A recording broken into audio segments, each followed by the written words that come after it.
In this video, we're going to begin with a short segment from part one of my session with Debbie. The focus of this video is on body awareness. In humanistic Sandtray therapy, we want to facilitate client awareness, and one of the most important ways to do that is to heighten awareness of the client's body. More on that after we see the video. Let's first watch the video clip from the session. Well, what we'll do in just a minute is we'll just focus on different parts of the tray that you may want to focus on.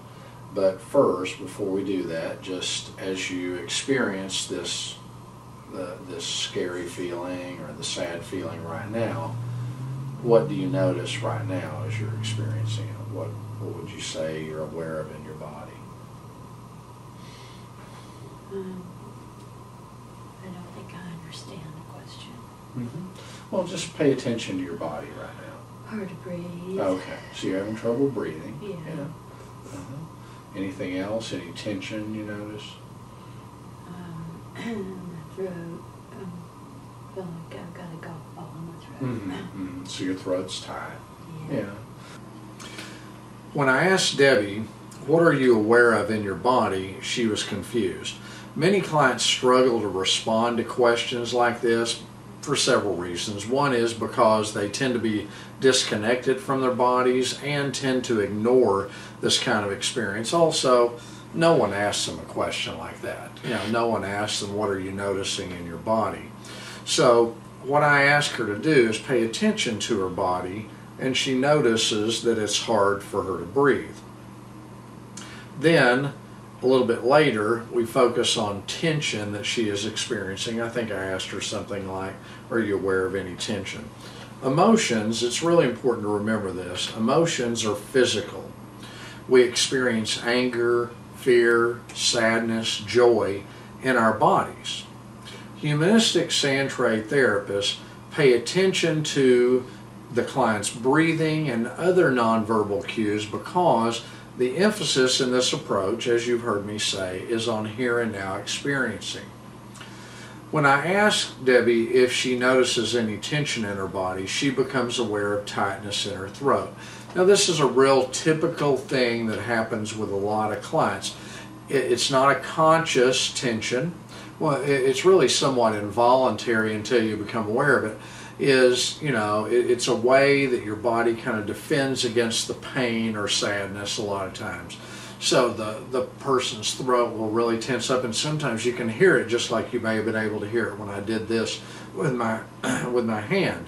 So what we want to do is help clients. We want to facilitate awareness in general. And one way we can do that is to focus on things like that. We'll come back to that in just a minute. Let me say this. Control is really important to clients, and I have a lot of clients who come to see me, and I'm thinking mainly of adults now, but I have a lot of clients who really work hard to stay in control, and these clients expend tremendous amounts of energy stopping their experience.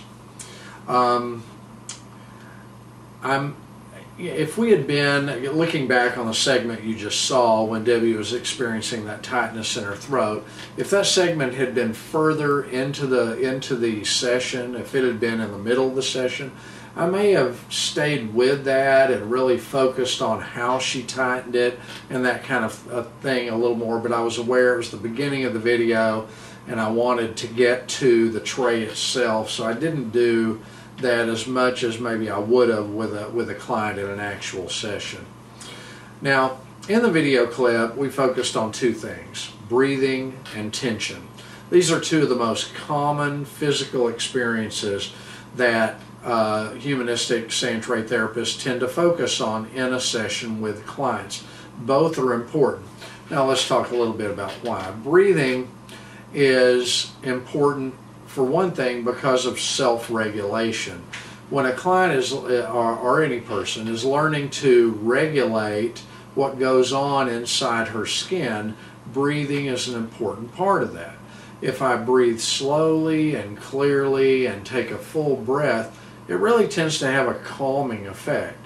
If I make my breathing more shallow, which occurs when you have an adrenaline rush or you're anxious or a variety of reasons, but when clients tend to experience a feeling, an emotion that they're uncomfortable with, a lot of times their breathing will become more shallow. Both breathing, how the client breathes, and tension at some part in the client's body are really important and relevant when clients are stopping themselves. And clients use physical blocks, some of them maybe intentionally, and some of them really are not intentional, but they still stop themselves. I call this driving with the brakes on. It's very common for clients to experience an emotion, but then to stop the experience with shallow breathing or tension.